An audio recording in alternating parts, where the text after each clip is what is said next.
جو مسلمان تھا اللہ کا سودائی تھا، کس قدر تم پہ گراں صبح کی بیداری ہے۔ ہم سے کب پیار ہے، ہاں نیند تمہیں پیاری ہے۔ تب آزاد پہ قید رمضاں بھاری ہے، تو بھی کہہ دو یہی آئین وفاداری ہے۔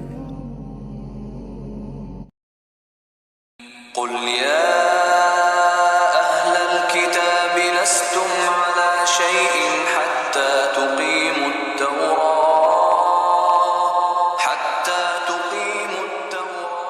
والإنجيل۔ کہہ دیجئے اے نبی صلی اللہ علیہ وسلم، اے کتاب والو، لستم علی شیء حتی تقیموا التوراۃ والانجیل وما انزل الیکم من ربکم، تمہاری کوئی حیثیت ہماری نگاہ میں نہیں ہے، تمہارا منہ نہیں ہے کہ ہم سے دعا کرو جب تک کہ تم تورات اور انجیل کو اور جو کچھ نازل کیا گیا تمہاری طرف اسے قائم نہیں کرتے۔ آج اللہ ہماری دعائیں نہیں سنتا، 30 لاکھ جا کر حج کرتے ہیں، دنیا کے حالات میں کوئی ذرہ برابر فرق آتا ہے؟ اول تو حرام کی کمائی سے حج ہو رہا ہے، تو حج ہے ہی نہیں سرے سے۔ جو کچھ کرتے گئے تھے سودی کاروبار وہی آ کر دوبارہ شروع کر دیا۔ سرکاری ملازم تو جو رشوت پہلے لے رہے تھے اس کے بعد آ کر شروع کر دیا۔ یہ کیا ہے؟ یہ تکذیب بالعمل ہے۔ صفحہ دہر سے باطل کو مٹایا کس نے؟ نوع انسان کو غلامی سے چھڑایا کس نے؟ میرے کعبے کو جبینوں سے بسایا کس نے؟ میرے قرآن کو سینوں سے لگایا کس نے؟ تھے تو آبا وہ تمہارے ہی، مگر تم کیا ہاتھ پر ہاتھ دھرے منتظر فردا ہو۔ جھٹلانا ہے، تم نے اپنا نصیب یہ بنا لیا ہے کہ تم قرآن کو جھٹلا رہے ہو، جیسے کہ انہوں نے جھٹلایا تھا۔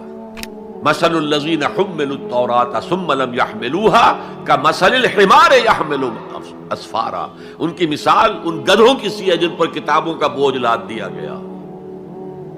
مکالمات فلاں تم گشڑی باندھ کر گدھے کے اوپر رکھ دیجئے تو کیا وہ واقعی منطقی اور فلسفی بن جائے گا؟ یہ مثال اللہ دے رہا ہے۔ اور یہ مثال کیوں دی گئی ہے؟ اس آئینے میں ہمیں ہماری تصویر دکھائی گئی ہے۔ تم اگر قرآن کا حق ادا نہیں کر رہے تو تمہاری مثال وہی ہے جو یہود کی تھی۔ بئس مثل القوم الذین کذبوا بآیات اللہ، بری مثال ہے اس قوم کی جس نے اللہ کی آیات کو جھٹلایا۔ تو زبان سے تو یہودیوں نے کبھی نہیں جھٹلایا تورات کو، عمل سے جھٹلایا ہے۔ ہر کوئی مست مئے ذوق تناسانی ہے، تم مسلمان ہو یہ انداز مسلمانی ہے۔ اب میں آپ کے سامنے ایک حدیث رکھنا چاہتا ہوں، حضور نے کیا فرمایا۔ ایک حدیث سنا چکا ہوں آپ کو، عن عثمان ابن عفان رضی اللہ تعالی عنہ قال قال رسول اللہ صلی اللہ علیہ وسلم خیرکم من تعلم القرآن وعلمہ، تم میں سے بہترین لوگ وہ ہیں جو قرآن سیکھیں اور سکھائیں۔ یہ حدیث بڑی عجیب ہے، یہ ترمذی میں بھی ہے اور دارمی میں ہے، اور اس کے راوی حضرت علی ہیں رضی اللہ تعالی عنہ۔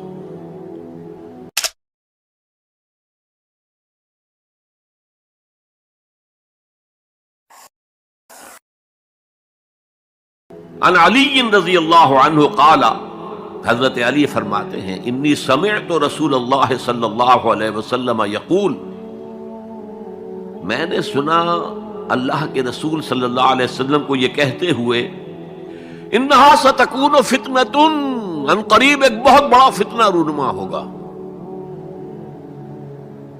حضرت علی فرماتے ہیں قلت، میں نے عرض کیا مل مخرج منہا یا رسول اللہ، اے اللہ کے رسول یہ فرمائیے اس فتنے سے بچنے کا، نکلنے کا راستہ کون سا ہوگا؟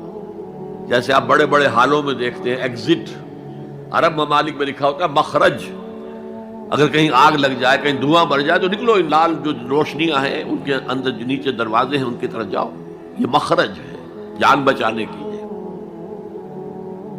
یہاں ایک لحظہ توقف کر کے ہمارا اور صحابہ کا جو فرق ہے اس کو نوٹ کر لیجئے۔ اگر ہم ہوتے تو کیا پوچھتے؟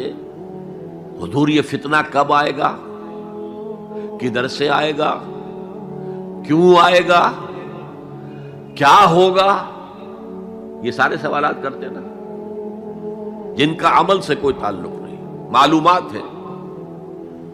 حضرت علی نے کچھ نہیں پوچھا، بس آپ نے فرما دیا کہ بہت بڑا فتنہ ہوگا، تو بس ہمیں یہ بتائیے کہ اس سے نکلنے کا راستہ کیا ہے۔ اب سنیے حضور کی زبان سے قرآن مجید کی مدح۔ قال کتاب اللہ، فتنوں سے بچانے والی اللہ کی کتاب ہے۔ فیہ نبأ ما قبلکم، اس میں تم سے پہلے جو تھے ان کی بھی خبریں ہیں، قوم نوح اور قوم عاد اور قوم سمود اور قوم مدین اور آل فرعون اور سدوم اور عمورہ کی بستیوں کے حالات ہیں کہ نہیں؟ وَخَبَرُ مَا بَعْدَكُمْ، اس میں تمہارے بعد جو آنے والے حالات ہیں وہ بھی درج ہیں، ذرا کھدائی کر کے نکالنا پڑتا ہے ورنہ حالات موجود ہیں۔ ایک اوپر کی چیز ہے، سامنے کی چیز ہے، ایک ذرا اندر سے کھدائی کر کے، لیکن یہ کہ حضور فرما رہے ہیں خبرو ما بعدکم وحکم ما بینکم، اور جو بھی اختلافات تمہارے درمیان ہوں گے ان کا فیصلہ بھی اس کتاب میں موجود ہے۔ کاش کہ ہم اپنے مذہبی اختلافات کو رفع کرنے کے لیے قرآن کی طرف رجوع کریں،